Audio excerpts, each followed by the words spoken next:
I never thought I'd be the kind of guy to get played like this. I mean, I knew relationships could be messy, but I always figured if someone cheated, I'd see the signs. Turns out I was blind, completely blind, until the moment I was. It all started with that damn funeral. My mother's passing hit me like a freight train, and I was drowning in grief. I remember the cold air pressing against my skin as I stood outside the church, trying to hold myself together.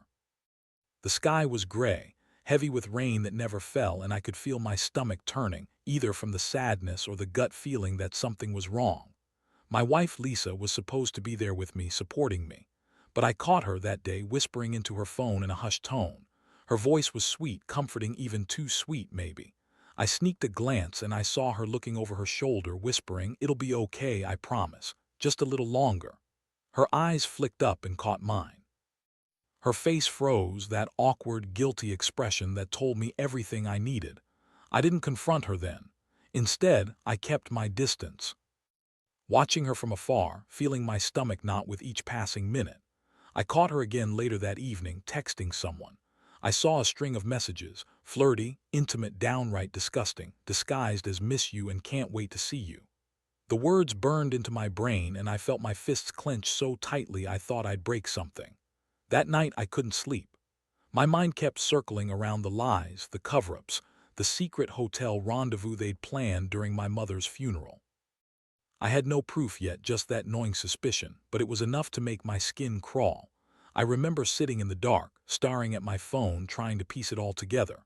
My wife had always been a little too perfect, too charming, but I brushed it off as her way of being supportive.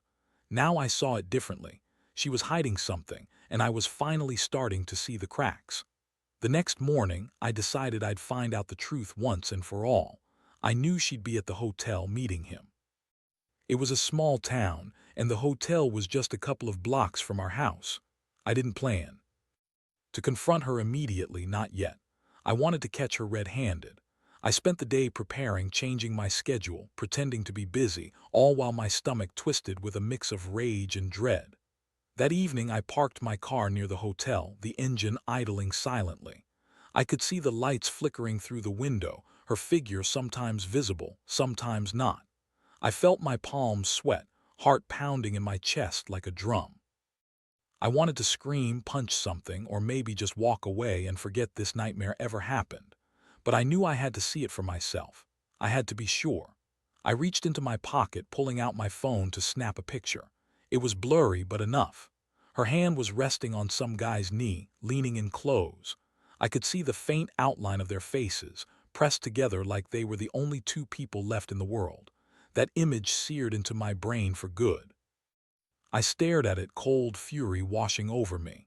She had lied to my face, lied through her damn teeth, and I was supposed to keep pretending everything was okay. I clenched my jaw, so tight I thought my teeth would crack. I felt the bile rising in my throat. My fists curled into tight balls, trembling with rage. I knew what I had to do, but it didn't make the waiting any easier. I clenched my fists so hard my nails cut into my palms, desperate to hold back the urge to storm into that hotel and tear everything apart. But I had a plan. I was going to make her regret it all. And that's when I realized this wasn't just about catching her cheating. It was about reclaiming my dignity. I knew I couldn't stay silent anymore. I had to do something she wouldn't see coming, something that would hit her where it mattered. I just didn't know how deep into hell I was about to go. "Do you want me to go on?" I sat in my car for what felt like hours, just staring at that blurry photo on my phone, my jaw clenched so tight my teeth ached. My mind was racing, full of anger, betrayal, and a kind of cold resolve I'd never felt before. She thought she could hide this from me, cover it up, with her sweet texts and fake concern. But I saw through it now. Every fake smile, every "I love you" she sent was just a lie to cover her tracks. I knew I couldn't just confront her right then. If I did, I'd lose control. I had to plan this carefully, make her pay, but also make sure I'd come out on top. That's when the idea started forming, something calculated, something she wouldn't expect. I wasn't just going to dump her or argue. I wanted to make her feel the same gut punch I was feeling. Back at home, I started digging through everything. Her phone, her email, her social media. I had to find proof before I said a word. I wasn't going to be just another guy by his wife's betrayal. I needed evidence, and I found it more than I bargained for. Hidden in a folder tucked away was a string of messages from her, flirty, intimate, talking about our secret, how much she needs him, and even plans to meet again. I read and reread those texts, feeling my stomach drop lower each time. Then I found the hotel receipts, evidence I knew I'd need. She booked a room for that Thursday, just 2 days from now. I kept staring at them, my mind racing. I had what I needed. Now I just had to execute my plan. This was the moment I'd finally turn the tables. The plan was simple but ruthless. I'd go to that hotel, pretend I didn't know anything, and gather more proof. I'd record everything, her reactions, her words, then drop the bomb. I had to make her realize what she'd done, make her regret the day she thought she could cheat behind my back. I'd turn her world upside down, and I'd do it without raising my voice. No shouting, no breaking things, just a quiet, calculated vengeance. I spent the next day buying a small recording device, something discreet. I wanted to catch her in the act, or at least record her admitting to everything. As I prepared, I kept thinking about how I'd be walking into her trap, knowing she thought she was in control. That's what made it satisfying, her arrogance, her confidence that she could get away with it. When Thursday came, I dressed in plain clothes, just casual enough not to raise suspicion. I parked a block from the hotel and waited. My stomach was a mess, the rush of adrenaline making my palms slick. I could see her car pull up, the familiar sleek silhouette. She got out, looking around like she was trying to hide. I felt my fists tighten again. I knew she'd see me, and I wondered how she'd react when she realized I was there in the shadows, watching her every move. She entered the hotel, and I followed at a distance, keeping my phone ready. I slipped into the lobby, pretending to browse the magazines, voice steady but my heart pounding so loud I thought she could hear it. She went straight to the elevator, and I hit record for good measure. She was meeting him, I was sure of it now. I waited for a few minutes outside a side door, then slipped in, keeping to the shadows. A faint sound of voices came from the room, soft, hushed, intimate. I pressed my back against the wall, listening. Her voice was clear, trembling slightly. "You're sure no one will find out?" she asked. "No, I've covered the tracks," he replied. "We're safe here." That's when I knew I had enough. I stepped out from the shadows, my voice steady but cold. Well, looks like I found you." They both turned sharply, eyes wide with shock. "Who the hell are you?" she demanded. I took a deep breath, feeling the weight of months, no, years of betrayal lift from my shoulders. "I'm your husband, and I've got the proof right here." I pulled out my phone, playing the recordings. Her face went pale. "Guess what?" I said, voice low and firm. "You're not going anywhere with him anymore. We're done. And I'm going to make sure everyone knows exactly what kind of person you really are." Her mouth opened, but no words came out. I saw the panic, the guilt, and finally, a flicker of regret. That was the best part. I felt my heart pounding with a strange mixture of anger and liberation. I had her now. I turned around, leaving her standing there, stunned, with the recording still playing in my pocket. I knew I'd win this game, sooner or later, and I wasn't going to stop until she paid in full. "Do you want me to go on?" I didn't wait around for her to come to her senses or start begging. I just walked out of that hotel, feeling the rush of adrenaline still pounding in my ears. My heart was racing so fast I worried I might have a heart attack right there. But underneath all that chaos, I felt a strange sense of calm, like I finally knew the truth. The betrayal was out in the open, and I had the evidence to back it up. The drive home was a blur. My hands were sweaty on the wheel, and I kept replaying everything I'd just seen and heard. Her voice, her face, the way she looked at him like he was the only thing in the world. I couldn't believe I'd been blind for so long. How could I not see the signs? The late nights, the secret texts, the way she'd always be quick to shut down any questions. Now I knew she'd been lying to my face for months. When I got back, I didn't say a word. I just went straight to the computer and started planning my next move. I needed to make her feel the full weight of what she'd done.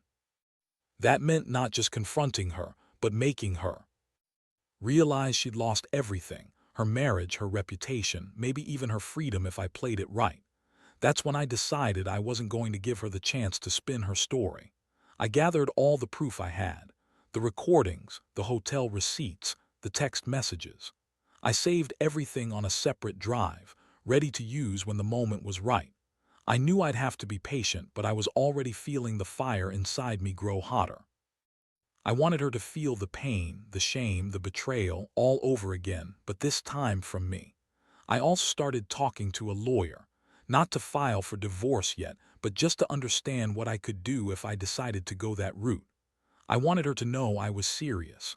I wasn't just some guy who got cheated on. I was someone who was prepared to end it all if that's what it took.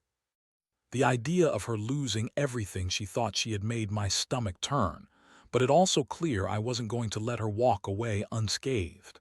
The next few days were a whirlwind. I kept my distance, acting like everything was normal, well, as normal as possible given the chaos inside me. I'd catch her sneaking around trying to act innocent as if she hadn't just been caught red-handed. It made my skin crawl. I saw the way she looked at me sometimes with that fake smile, and I knew she was trying to manipulate me, even now. But I wasn't buying it anymore. I knew her game. I knew she was trying to salvage her ass, maybe even pretend nothing had happened. That's when I decided I'd give her one last chance. If she wanted to pretend she hadn't betrayed everything, fine. But I was ready to blow it all up if she crossed the line again. One night I sat her down. I told her I knew everything. The texts, the hotel, the secret meetings. Her face went pale, her hands trembling. She tried to deny it at first, but I cut her off. "Don't bother," I said. "I've got the proof and I'm done pretending. You want to lie to yourself, that's your business. But I'm not the fool anymore." Her eyes filled with tears, but I didn't care. That was part of the plan, make her feel the consequences of what she'd done. I wanted her to see the damage she caused. To me, her tears were almost satisfying, like she finally understood she wasn't invincible. The final piece of my revenge was simple. I told her I was leaving, not just for the night, but for good. I handed her the keys to the house and said, "Take what you want, I'm done. And from now on, I want nothing to do with you." Her voice cracked, tears streaming down her face. She begged, pleaded, tried to twist the words, but I wasn't having any of it. I walked out that door with a cold, steady resolve. I knew she'd try to call me back, try to fix things, or spin her lies, but I was done. My heart was heavy, but my mind was clear. As I left, I realized something. I'd taken back my power. She thought she could cheat and get away with it, but I'd turned the tables completely. She'd lose far more than just my trust, and I'd gained the clarity I needed to move on. So here's the thing. If you ever find yourself betrayed like this, don't just sit there, waiting for the dust to settle. Act. Gather your proof. Plan your move. The pain might be overwhelming, but taking control is the only way to come out of it stronger. Want me to continue? The silence in the house after I left was deafening. For the first few days, it felt like I was walking around in another world, like my own mind was trying to catch up with what I'd just done. Every time I thought about her face, her tears, her begging, I'd get a sick feeling in my stomach, but at the same time a strange sense of relief. I'd done what I needed to do. I'd finally taken control of the situation. The first few nights were the hardest. I'd lie awake, hearing her voice in my head, replaying that moment when I confronted her. I kept feeling the sting of betrayal, and yet a tiny flicker of satisfaction grew. I'd stripped her of her lies, her false sense of security. She couldn't spin her usual stories anymore. They fell apart the moment I revealed the evidence. That fact made me feel a little better, even as the ache of loss gnawed at me. A few days later, I made a decision. I needed to get out of that house, at least for a little while. I rented a small apartment nearby, a safe space where I could breathe, think, and figure out what was next. Packing my things was like ripping off a bandage. Every item I grabbed, from my favorite shirt to the old books on the shelf, felt like a symbol of the life I thought I had. Now I was starting over, and I knew I had to because staying in the house would only deepen the pain. The day I moved out, I saw her standing in the doorway, eyes red and swollen. She looked at me like a wounded animal. Her voice was trembling as she tried to speak. "Please, I didn't mean for it to go this far." I looked her straight in the eyes and said, "You lied, you cheated, and you thought you could get away with it. Sorry, Lisa, that's not how I roll anymore." She begged for me to stay, to work things out, but I was already walking away. I couldn't stomach the idea of pretending everything was fine. The weight of her betrayal had finally broken something in me, something I didn't think I'd recover. In my new place, I finally had space to breathe. I surrounded myself with familiar things, photos from better days, music that brought me peace. But I couldn't shake the feeling that I'd been living in a fog, believing in a lie for too long. My mind kept circling back to all the signs I'd ignored, all the moments I'd dismissed because I loved her. Now I saw clearly. I started thinking about the aftermath. The fallout, the damage from her lies. I knew she'd try to spin her story, maybe tell friends she was the victim, that I'd overreacted. I was prepared for that. I had the evidence, and I knew I'd have to be ready for a war of words. But I wasn't worried about her anymore. The most important thing was that I'd taken back control. Over the next few weeks, I began to rebuild myself, my confidence, my sense of what I deserved. I hadn't told many people about what happened. I didn't want to sound like a victim. Instead, I kept quiet, focusing on my job, my friends, and my own healing. Each day, I felt a little stronger, a little more in charge of my life. I also decided to reach out to my closest friends to tell them what I'd discovered. I needed to hear honest opinions to make sure I wasn't losing my mind. Their reactions ranged from shock to anger. Most of them couldn't believe she'd done this. That realization made me feel less alone. I wasn't crazy. I'd been betrayed by someone I trusted more than anyone. That knowledge was oddly comforting. One thing I did learn: confronting betrayal isn't about revenge just for revenge's sake. It's about reclaiming your dignity and understanding your worth. I realized I'd spent too long accepting crumbs, making excuses, trying to save something that was long gone. Holding on to the pain was easier than facing the truth, but I finally understood that the only way forward was to let go of the past and start fresh. As I settled into my new life, I also began thinking about boundaries. How to protect myself from falling into old patterns again. The lesson was clear: don't ignore the red flags. Trust is fragile, and once broken, it's nearly impossible to repair. But I also learned that I could survive it. I could come out stronger. If you're reading this and dealing with betrayal, I'll tell you what helped me. Take a step back, gather evidence, and don't rush the process. You need clarity, not just anger. When you're ready, confront it head on. And most importantly, don't lose sight of your worth. Because in the end, the biggest revenge is living well and knowing you deserve better. Want me to continue? The weeks that followed were a blur of cold mornings and quiet nights. I kept to myself, trying to stitch my life back together with the little pieces I had left. Every day, I woke up with a knot in my stomach, part anger, part relief, part regret. Part of me kept replaying her face when I handed her the keys, the way she looked at me like I was the monster. That look haunted me sometimes, but I told myself it was just her guilt talking. I knew I couldn't just vanish from her life completely. A part of me still wondered if she'd try to come back, spin some story about how she'd changed, how sorry she was. But I wasn't going to be sucked back into that mess. Not. After what I'd seen and heard, I had already made my decision. I was done. Still, I didn't want to just disappear. I wanted her to feel what she'd taken from me. I wanted her to understand the depth of her betrayal. That's when I started planning my final move. One night I sat in a coffee shop, scrolling through the messages I'd saved, feeling a strange mix of satisfaction and disgust. I'd kept everything just in case I needed it. My plan was simple: make her regret ever crossing me. I'd send the recordings, the proof, to her friends, her family, anyone who mattered. I wanted her reputation to shatter, not just for revenge, but because she deserved to lose her standing, her sense of security. That was the plan, but I also had one last thing to do. I decided I'd reach out to her directly, no more hiding in the shadows. I wanted her to know exactly how much she'd screwed up, how deep she'd fallen. I reached for my phone, hesitating for a moment. My fingers trembled as I typed a message. Nothing fancy, just, "You betrayed me in the worst way. You'll regret this." I sent it to her, then waited. The response was almost immediate. Her reply came, trembling, filled with tears and desperate apologies. I read it, feeling my jaw tight. She begged me to forget everything, to give her one more chance. She said she was sorry, that she loved me, and that she'd do anything to fix what she broke. But I knew better. I knew that words were cheap. She'd had her chance. Now I wanted her to feel the weight of her actions. I decided I wouldn't give her that satisfaction of a reconciliation. Instead, I told her to meet me in person. I wanted her to see me face to face when I handed her the final blow. She agreed, probably thinking I'd forgive her or that I'd change my mind. I went to meet her that evening feeling cold but resolved. I had the evidence and I was ready to show her that her lies couldn't save her now. When she arrived, her eyes immediately searched mine, searching for any sign of softness.